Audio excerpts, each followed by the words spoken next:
নমস্কার বন্ধুরা, মিনু ছোটো রান্নাঘরে সকলকে জানাই স্বাগত। চলে এলাম আজ একটা ফাঁকিবাজি রান্না নিয়ে। ফাঁকিবাজি রান্না কেন বলছি, চলুন আগে দেখিয়ে দিই আমি কী নিয়েছি আর কী রান্নাটা করব, তাহলে আপনারাও বুঝতে পারবেন আমি কেন বললাম এটা ফাঁকিবাজি রান্না।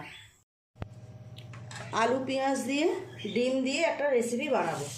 এখানে আলু আমি এইভাবে ছোটো ছোটো টুকরো করে কেটে নিয়েছি, খুব বেশি বড়ও করিনি আবার একদম যে ছোটো করেছি তাও না। মাত্র দুটো ডিম নিয়েছি। এই দুটো ডিম দিয়ে দারুণ স্বাদের আজ একটা রেসিপি বানিয়ে আপনাদের সামনে শেয়ার করব। আর রেসিপিটা বানানোর জন্য এখানে নিয়েছি একটা বড় সাইজের পেঁয়াজ, এইভাবে ছোটো ছোটো করে টুকরো করে কেটে নিয়েছি। চলুন রেসিপিটা শুরু করা যাক।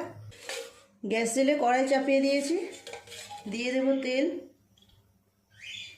এই রেসিপিটা বানানোর জন্য কোনো উপকরণের প্রয়োজনই নেই। প্রতিদিন আমরা যেটুকু মশলা ব্যবহার করি, যেটুকু না হলে নয় সেটুকু দিয়েই বানাবো। স্বাদ কিন্তু দুর্দান্ত হবে। তেল ভালোভাবে গরম হয়ে গেছে, দিয়ে দেবো পেঁয়াজ কুচি। এই রেসিপিটা বানানোর জন্য পেঁয়াজটা একটু বেশিই লাগবে। অন্য কোনো মশলা তো দেবো না, শুধু নুন লঙ্কা হলুদ দেবো। পেঁয়াজটা তার জন্য একটু বেশি দিলেই ভালো হয়। ডিমের অনেক রেসিপি তো আপনারা বানান, একবার এইভাবে রেসিপিটা বানিয়ে দেখবেন।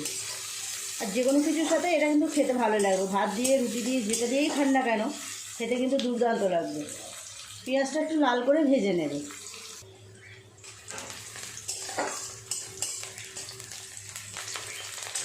পেঁয়াজটা অনেকটা ভাজা হয়ে গেছে, এরপর দিয়ে দেব কেটে রাখা আলুগুলো।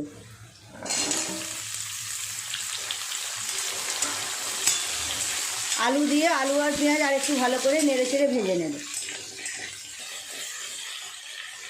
দিয়ে দেবো একটা কেটে রাখা টমেটো।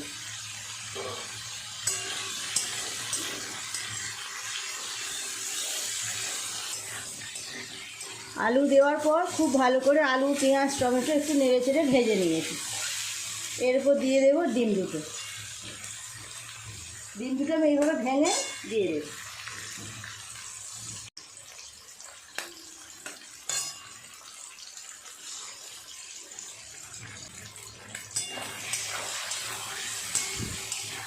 খুব ভালো করে একটু নেড়ে চেড়ে মিশিয়ে নেব।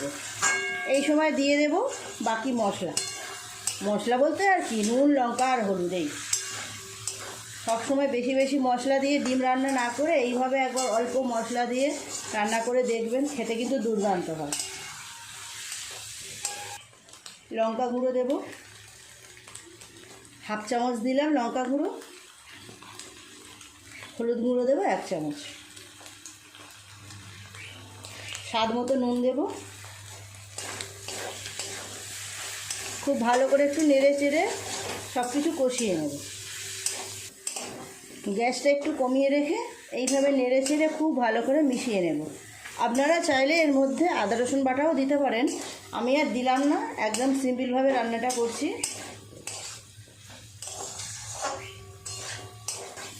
খুব ভালো করে কষিয়ে নিয়েছি, এবার জল দিয়ে দেব।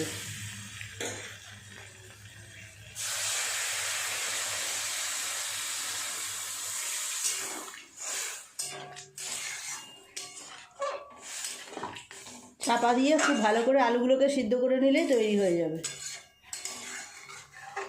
ডিমের রেসিপি।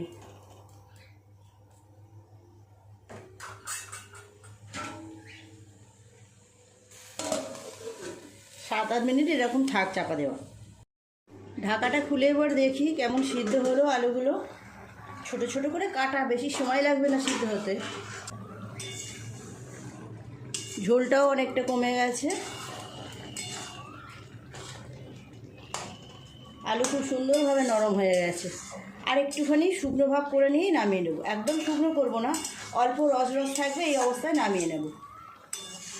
এটা শুধু ভাত দিয়ে খেতেও ভালো লাগবে বা ডালের সাথে খেতেও খুব ভালো লাগবে।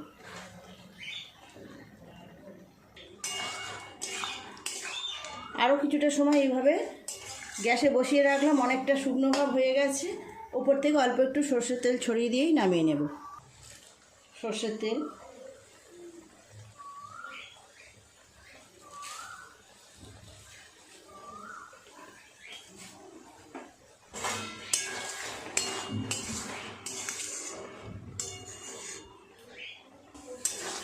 পুরোপুরি রেডি হয়ে গেছে, নামিয়ে নেব।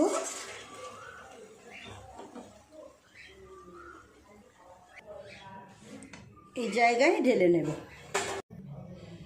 তৈরি হয়ে গেল ডিম আর আলু দিয়ে দারুণ স্বাদের একটা রেসিপি। কেমন দেখতে হয়েছে দেখুন বন্ধুরা, কমেন্ট করে জানাবেন কেমন দেখতে লাগছে। আপনাদের কাছে বিশেষভাবে অনুরোধ করব, আপনারা যারা সাবস্ক্রাইব করেন প্লিজ সাবস্ক্রাইব করে আবার তুলে নেবেন না, তারপরে একটা লাইক করে দেবেন। আপনাদের একটা লাইক কিন্তু আমাদের অনেক মনোবল বাড়িয়ে দেয়। আজকের রেসিপিটা কেমন লাগলো কমেন্ট করে জানাবেন, ভালো লাগলে একটা লাইক করে দেবেন। আমার চ্যানেলটি এখনও পর্যন্ত যারা সাবস্ক্রাইব করেননি প্লিজ আমার চ্যানেলটি সাবস্ক্রাইব করে পাশে যে বেল ঘন্টিটা আছে সেটি অবশ্যই ক্লিক করে দেবেন। তাহলে যখনই আমি এরকম নতুন নতুন রান্নার রেসিপি ভিডিও আপলোড করব সবার আগে তা আপনার নোটিফিকেশনে পৌঁছে যাবে। সবাই খুব ভালো থাকবেন, দেখা হচ্ছে পরের দিন নতুন কোনো রেসিপির সাথে।